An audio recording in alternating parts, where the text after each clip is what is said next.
For Eric Erikson's 8 stages of psychosocial development, one stands out in particular among the rest. The stage of adolescence is a critical turning point in human life, as it is commonly seen as a bridge from childhood to adulthood. During this transitional period, people undergo many changes, both biologically and emotionally.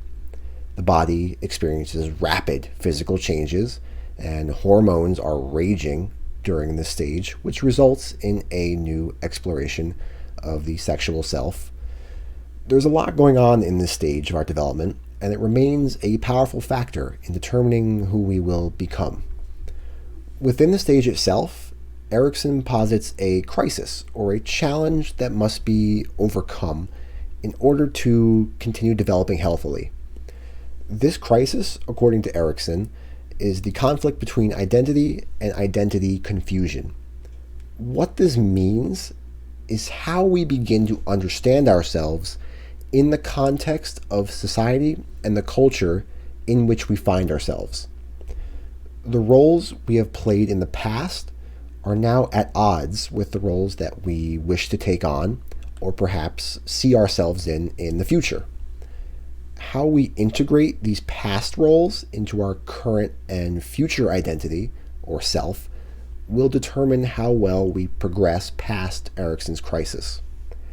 The central themes during the stage of development are independence, our body image, and changing relationships with people in our lives.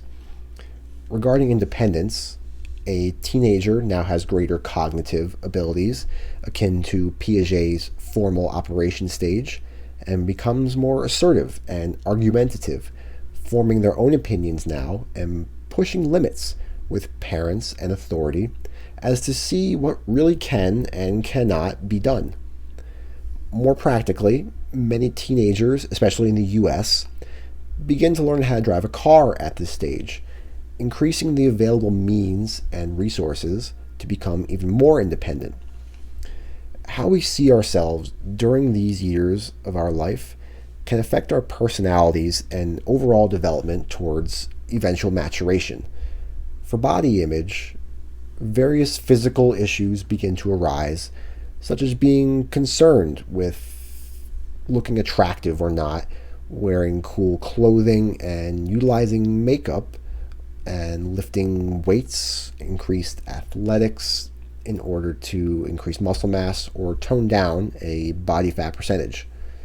The idea here is that attraction is always at the forefront of our thoughts here. Different styles, fashion trends, diets, and technology that were acceptable or just not given much thought as a kid now play a large role in peer relationships and may serve as a common ground for cliques and friend groups with shared interests. Bronfenbrenner's chronosystem factors in here as well, as these styles and trends can change drastically over time. And most teenagers, I don't think, would want to be caught dead wearing something that their parents, or grandparents for that matter, wore during their teenage days. Our relationships with family and friend groups change as we explore new concepts and ideas that our family and friends may either support or be opposed to. An example could be a young man, say myself for instance, many years ago, who joins a new friend group who wears a lot of punk or counterculture clothing, something that may not fly so well within a more traditionally oriented family. In addition to friends and family, romantic relationships join the fray here and add on an entire new level to our development and changing relationships. Old friends may see each other in a new romantic light, and that can strain relationships or cause problems if someone is not receptive or feels differently. Back to Erikson's model, though, the basic virtue here is fidelity, which is achieved when a person successfully and healthily progresses through the stage and on to the next one. In the context of the roles we have, fidelity can be viewed as the ability to see ourselves as a unique and integrated person while remaining true to ourselves. How we build and maintain our ego and sense of self affects our development in this stage and throughout the remainder of our lives. Managing to integrate the new roles that we take on into our standing identity is not something that happens overnight. Rather, it is something that takes a great deal of time and effort to maintain, giving us inner purpose and meaning. A positive outcome of this stage is a deeper understanding of who we are, in addition to the acquisition of a virtue that our ego can use as a framework for coping skills in future conflicts. This contributes to our development as a healthy individual and provides us with a structure for new support systems whilst reinforcing old ones should they be successfully integrated. Some of the major challenges faced by individuals at this stage are peer pressure, internal conflicts, and struggling with ideals presented within a specific society. Peer pressure is something that everyone has experienced and plays a great part in our decision-making process, for better or worse. We may try to impress our friends, act cool in front of a romantic interest, do stupid things, which may or may not play out in our favor, teaching us valuable lessons through lasting consequences. In the same vein, internal conflicts of right and wrong, or trying to find out just who the heck we really are, present challenging situations that test us on multiple levels. Another prominent risk factor here in this stage is how we view and deal with the ideals that are presented to us in society. Especially in modern American society, we are constantly bombarded with images, sound bites, advertisements of things that we should be doing, buying, or looking like. These frequently impossible ideals create a significant risk factor for an individual already struggling with his or her own identity crisis.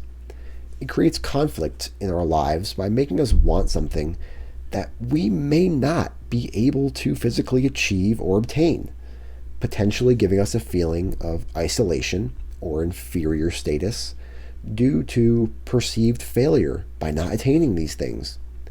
This also plays into family risk factors, as a teenager's own family may not be like the families they see on TV or in shows and movies. While the adolescent eventually comes to terms differentiating realistic goals from fantasy, it can still place strain on our family relationships trying to live up to expectations that we see in the media. Some of the coping skills that arise from this stage are a strong sense of self to fall back on, as well as feelings of individual independence and control.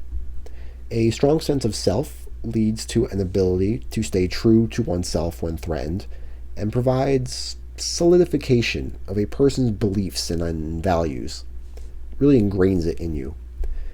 A feeling of control can help to stem anxiety and fear, while independence helps progress towards maturation and fulfillment in life. Whilst all of Erikson's stages are interconnected, the stage of adolescence can be seen as a summation of the stages preceding it.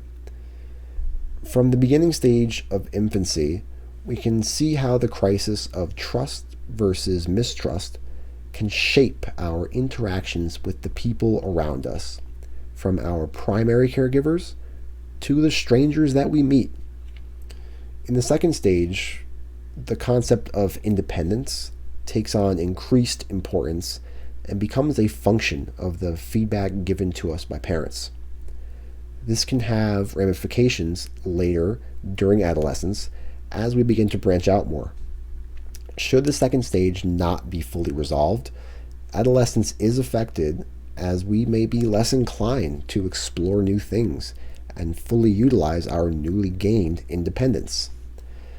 Looking at the aspects of the next two stages, the positive outcomes of confidence and pride build upon each other, while negative outcomes become more pronounced should the crisis remain unresolved. Confidence and pride factor into the new roles we take on, seeing these roles through with the intention of success.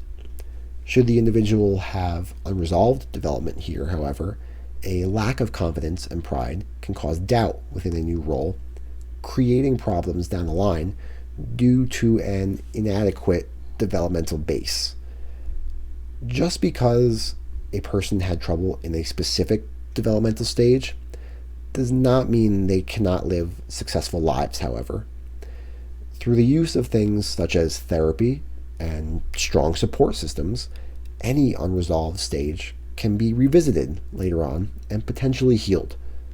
In addition, a well-rounded and healthy individual can make up for an unresolved crisis through other stronger areas in their life that may be more developed and can be relied upon when faced with conflict. This psychosocial development stage provides a base for later stages to build upon.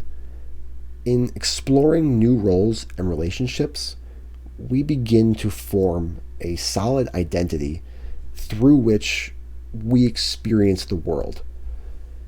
We make and maintain relationships that can last, or at the very least, give us experience that we learn and grow from. That's all I got. Thank you.